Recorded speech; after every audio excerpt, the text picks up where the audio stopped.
Okay, Bigg Boss ಸ್ಪರ್ಧಿ runner up ಆಗಿರುವಂತಹ ಪಟಾಕಿ ರಕ್ಷಿತ್ ಅವರು ನಮ್ಮ ಜೊತೆ ಇದ್ದಾರೆ. ಮೇಡಮ್ ನಮಸ್ತೆ.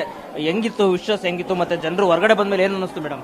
ತುಂಬಾ ಖುಷಿ ಆಯ್ತು. ಓಕೆ, ನಿಮ್ಮೂರಲ್ಲಿ ನಾವು ನೋಡ್ತಾ ಇದೀವಿ ಸಾಕಷ್ಟು ನಿಮ್ಗೆ ಒಂದಿಷ್ಟು ಸಂಭ್ರಮಾಚರಣೆ ಸಾಕಷ್ಟು ಅದ್ದೂರಿಯಾಗಿತ್ತು, ಅದ್ರ ಬಗ್ಗೆ ತಾವು ಹೇಳೋದಾದ್ರೆ? ಅರ್ಥ ಆಗ್ಲಿಲ್ಲ, ಬನ್ನಿ. ನಿಮ್ಗೆ ಊರಲ್ಲಿ ಹೋದಾಗ ಸಾಕಷ್ಟು ವಿಜೃಂಭಣೆ, ಸ್ವಾಗತ, ಸುರಿಮಳೆ ಇತ್ತು, ಏನ್ ಹೇಳ್ತಿದ್ರು ಅದ್ರ ಬಗ್ಗೆ ಅಂತ? ತುಂಬಾ ಖುಷಿ ಆಯ್ತು. ಓಕೆ, ಇಷ್ಟು ಪ್ರೀತಿ, ಇಷ್ಟು ಸಪೋರ್ಟ್ ಸಿಗುತ್ತೆ ಅಂತ ಕನಸಲ್ಲಿ ಕೂಡ ಅನ್ಕೊಳ್ಳಿಲ್ಲ.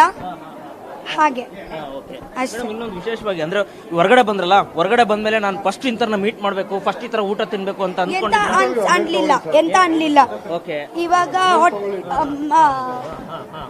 ಹಾ ಇದೆಲ್ಲ ಹಾಕಿದ್ರೆ ಬೈತಾರೆ. ಇವಾಗ ಒಟ್ರಸ್ ಇಂಟರ್ವ್ಯೂ ತಗೊಳ್ತಾ ಇದ್ದೀರಾ? ಇಲ್ಲ ಇಲ್ಲ ಹಂಗೇನಿಲ್ಲ ಮೇಡಮ್, ಏನ್ ಹೇಳ್ತೀರಿ ಕೊನೆಯದಾಗಿ? ಸುಮ್ನೆ ನನ್ಗೆ ಬೈಬೇಕು ಜನರು, ಅದಕ್ಕೆ ನಿಮ್ಮ ಇದೆ ಅಲ್ವಾ ಪ್ಲಾನ್.